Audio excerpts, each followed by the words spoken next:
कैसे हैं भाई?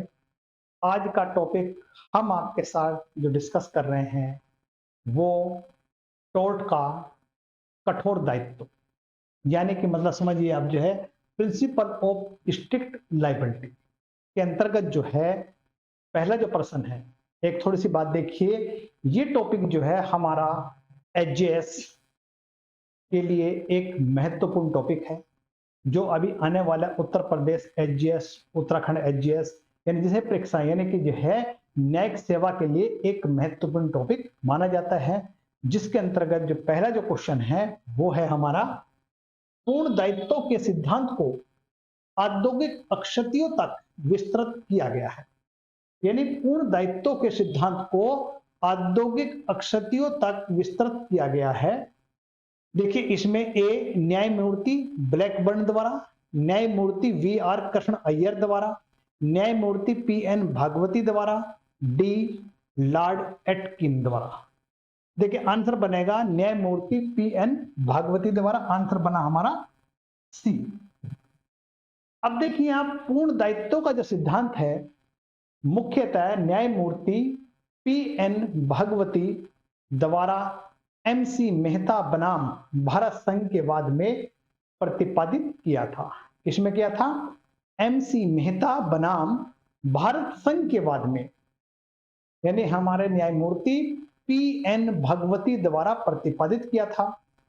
अब इसके अनुसार मतलब है खतरनाक औद्योगिक क्रियाकलापों से किसी भी अक्षति कारित होती है, उसकी अक्षति पूर्ति का दायित्व ऐसी औद्योगिक इकाई का होगा। तो देखिए आंसर बना पूर्ण दायित्व का सिद्धांत के अंतर्गत, देखिए आंसर बना हमारा ए एन सी, न्यायमूर्ति पी एन भगवती द्वारा।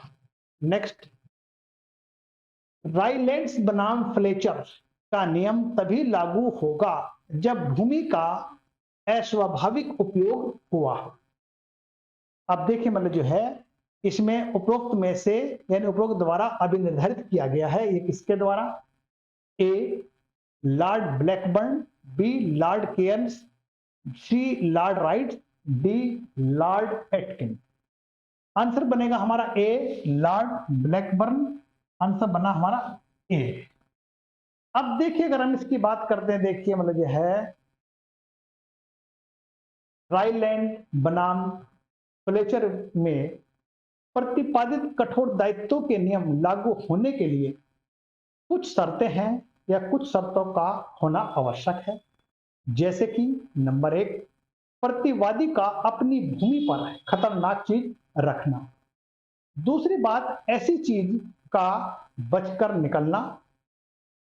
तीसरी, वादी का अरिष्ट होना। चौथी बात, भूमि का अप्राकृतिक उपयोग। देखिए इसमें जो है आंसर देखो, पहले क्या है, राइलैंड बनाम फ्लोचर का नियम तभी लागू होता है जब भूमि का अस्वाभाविक उपयोग हुआ है, तो आंसर बना हमारा ए। नेक्स्ट, रीड बनाम लायंस निम्नलिखित में से एक प्रमुख वाद है।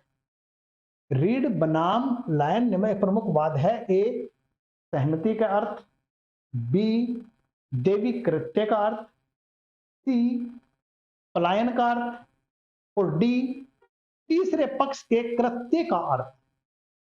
देखिए इसमें आंसर बनेगा हमारा पलायन का अर्थ।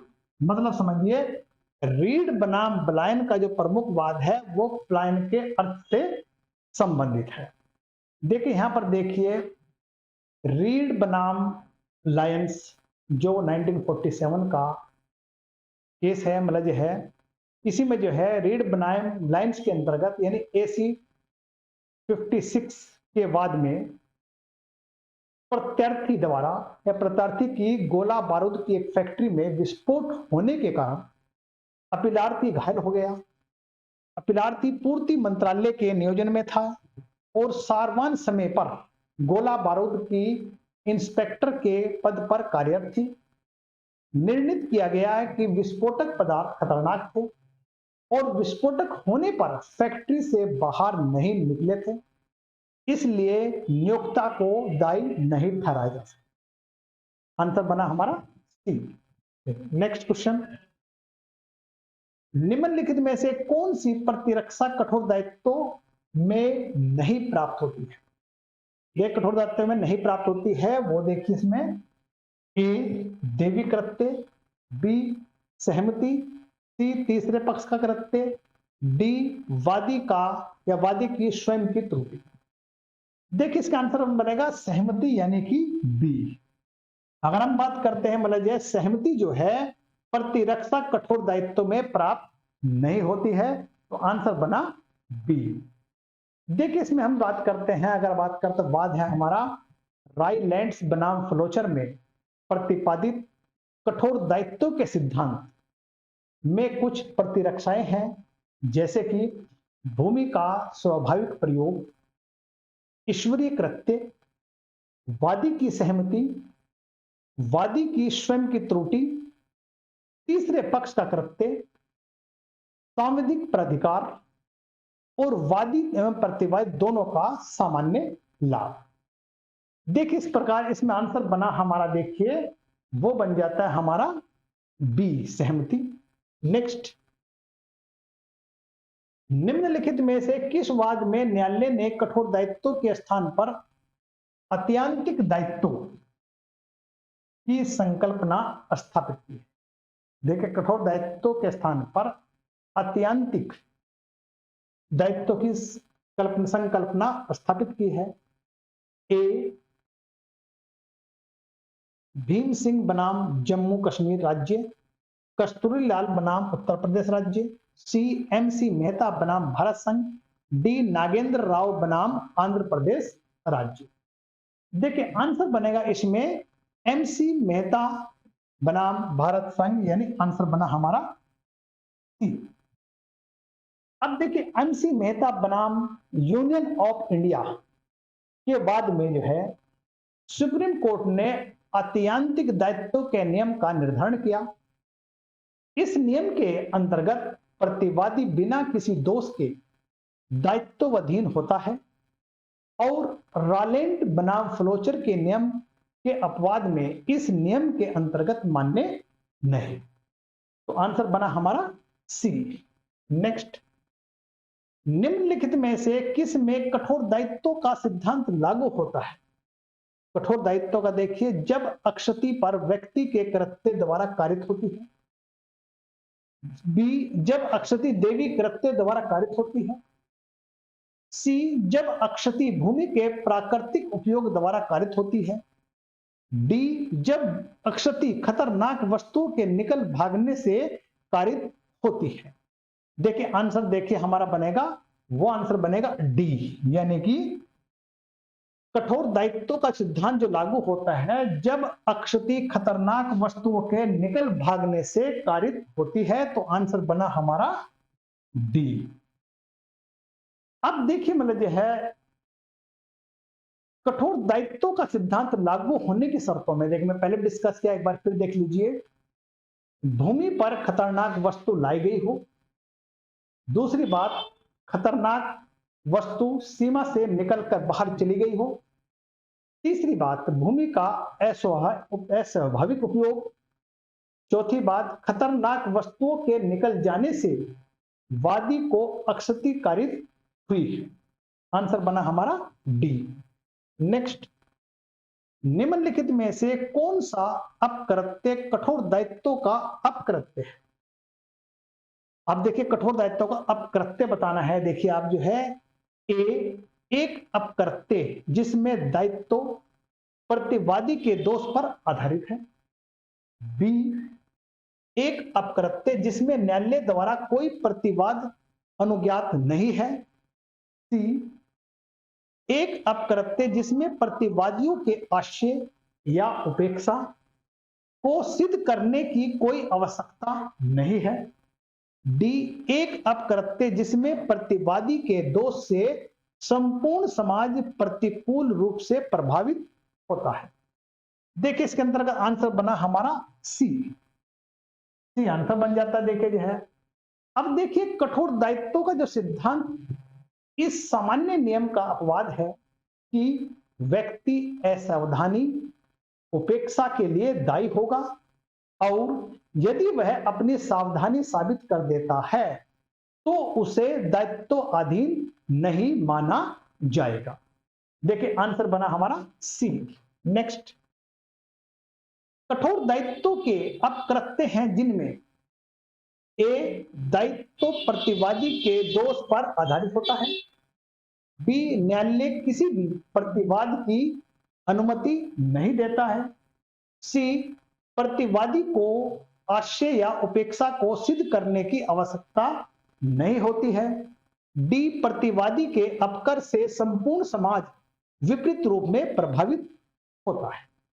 देखिए इसमें आंसर बना हमारा सी। ये सी आंसर बन जाता है।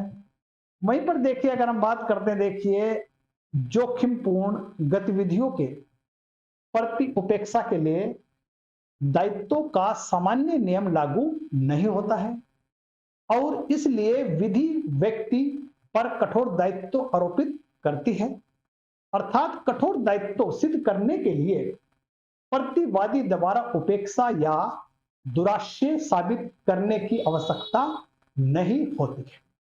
देखिए आंसर बना इसमें आपका सी आंसर। नेक्स्ट क्वेश्चन देखिए आपका,